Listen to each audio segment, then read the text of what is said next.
He sat down. Your Ladyship, my Lord, the Law Society was enjoined by the petitioner in the lower court as an interested party. I think it is important to emphasize the petitioner in the lower court did not enjoin the Law Society as a respondent, they enjoined the Law Society as an interested party. Secondly, it is not the Law Society that applied to be enjoined.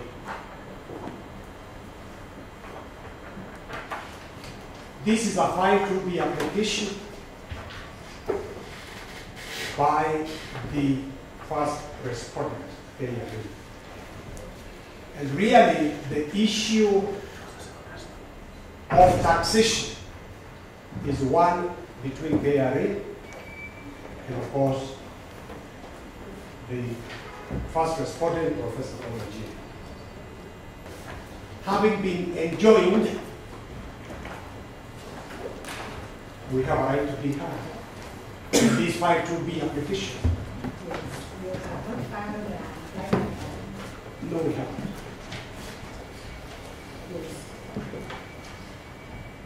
And I shall be very brief.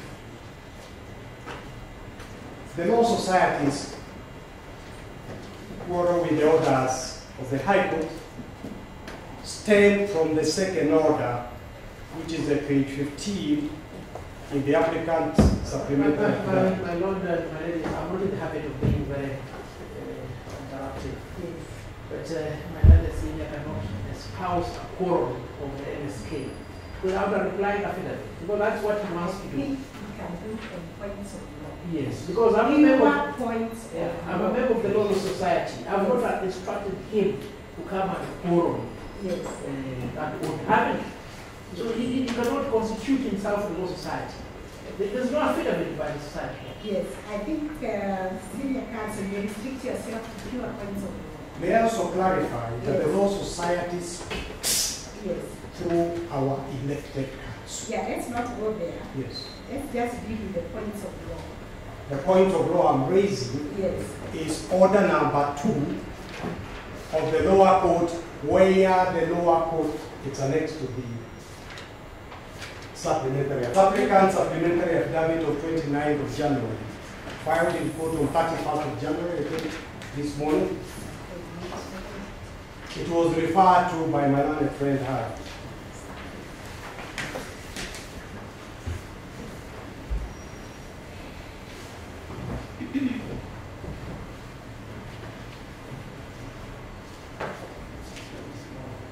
Very small, very clear.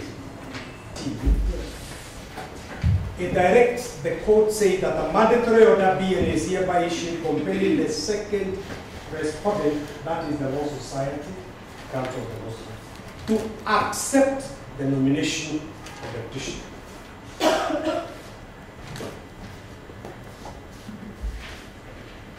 And further on, without tax compliance certificate for the year 2018-2019. 2 submissions of that. One,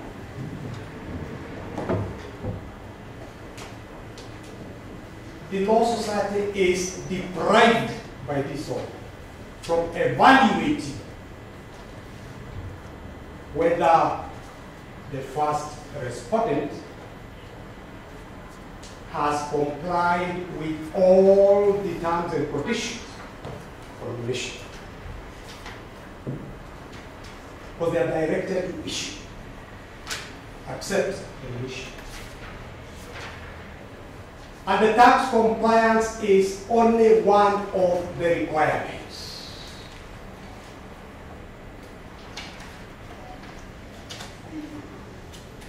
Thirdly, the Law Society should be able to give equal treatment to all the applicants for the nomination.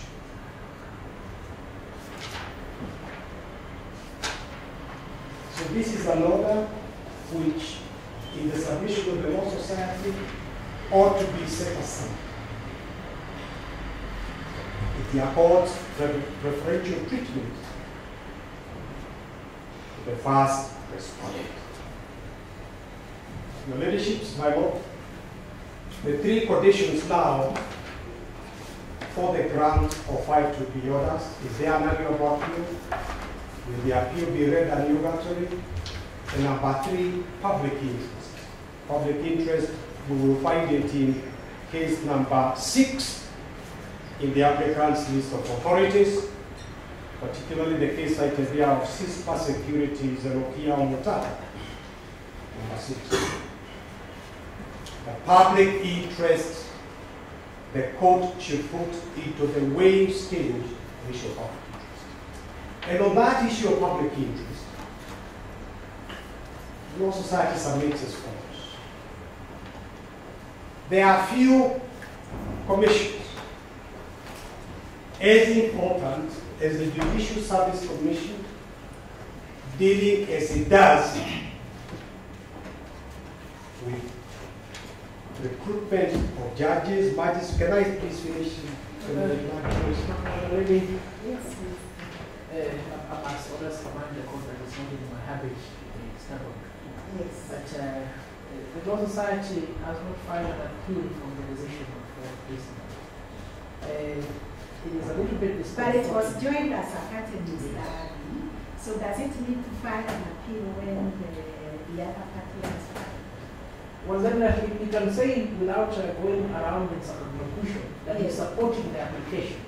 And then he proceeds from that premise. Because if that had been the case. But you know, this is senior counsel, he has his time. This is the Okay, pero the most clear is when you look at the importance of the Judicial Service Commission. Yes.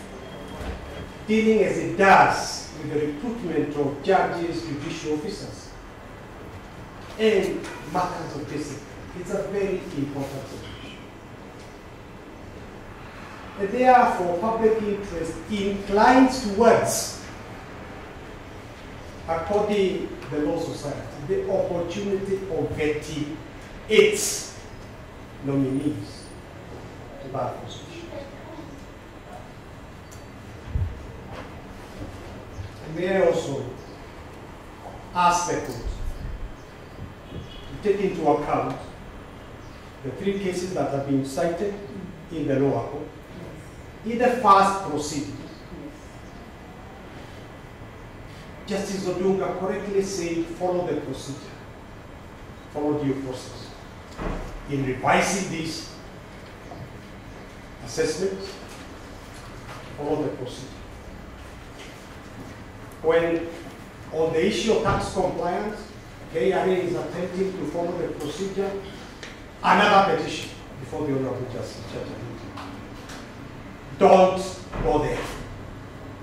Then the third set of proceedings, Lady Justice Okwani, the subject of this application, issue the tax.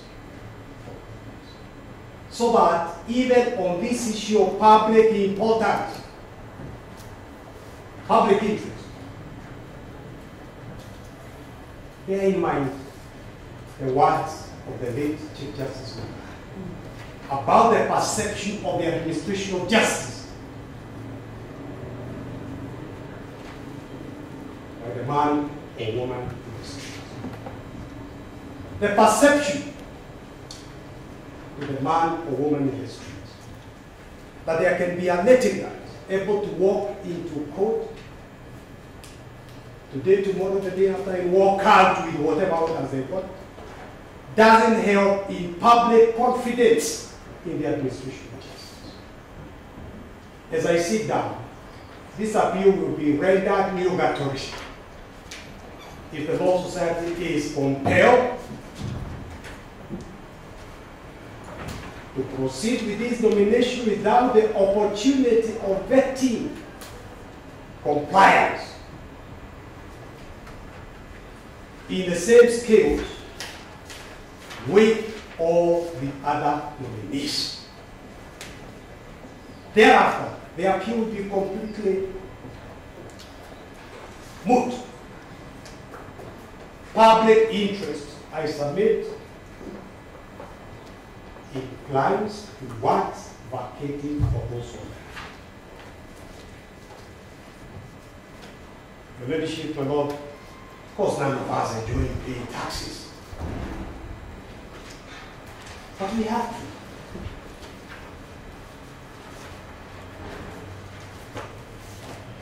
Let the Law Society have a free hand in evaluating each of the nominations. Certainly that can only be done if the orders, the said orders are referred to, issued on the 4th of December 2018 are still there. I thank you.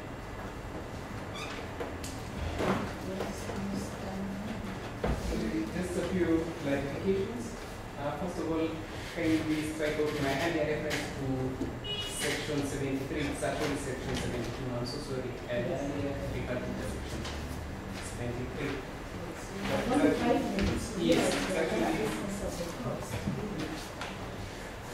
Let me first point out, all KRA is seeking is that the first respondents follows due process in obtaining the tax compliance certificate, and we agree with them that section 72.2 precedes section 72.3 of the Tax Procedures Act, in the sense that the first respondent is emphasizing on the ability to retract the tax compliance certificate.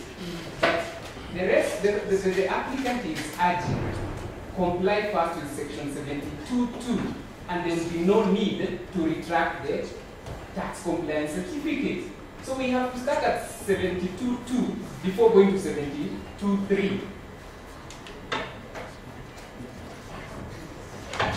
Secondly, the lady, you've been told that the orders issued by Justice Muite and the orders issued by maybe Justice Okwani are complementary. Nothing can be further from the truth. The orders by Justice Muite are at page 229 and 230 of the notice of motion. And if you may allow me to read, just so that point is well, the applicant is totally barred from questioning or interrogating any tax question for the period 2009 and 2016. And for you to grant a tax compliance certificate, I stated earlier, it rolls over the years. It's just like a bank loan. Whatever is the closing balance at the end of the previous years is carried forward to the next year.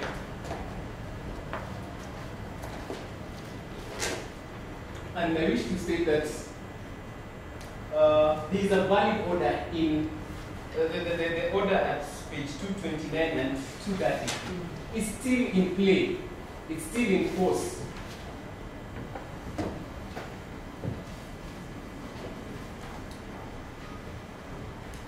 Lastly, you have been told that the only reason why we have refused to grant this PCC is because of the JSC elections at play. My lady, my lord, if we were to consider the JSC nomination being an administrative act, we would fall under the Westbury unreasonableness of considering irrelevant factors. The only